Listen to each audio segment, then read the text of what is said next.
Hello, my name is Jeremy Shipp, and today I'd like to tell you a little story about my very best friend, Steve.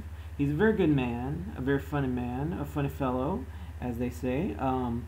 So the story that I'd like to tell, it happened about a fortnight ago, or maybe it was a fork night. That's when me and Steve go around carrying forks, and we just sort of poke people.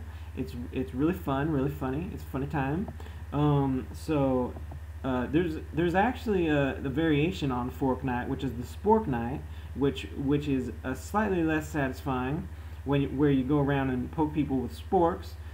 Usually you can't get a metal spork very easily, so you have to use the plastic spork, and that's just not quite as fun as the metal variety.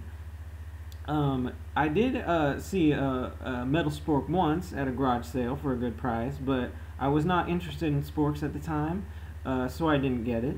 At that point, I did get a clown painting, and when I brought it home, I realized that it didn't have any eyes. The eyes had been cut out.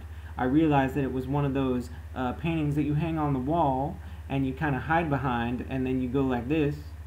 You look back and forth when the people are looking away. So I installed that on my wall, and I sort of hid back there and just spied out and just watched what was going on in my house. And eventually, Steve showed up.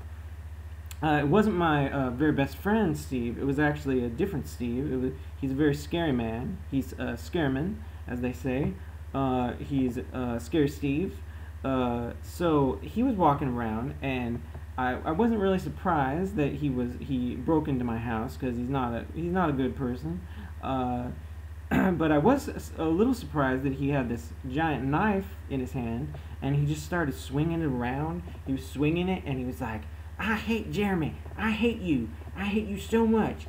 And that's not actually how he talks, but I can't really do his accent very well, because he was a mole person. He lived in the mole city for most of his life, but he came here about 5 years ago when he was a child.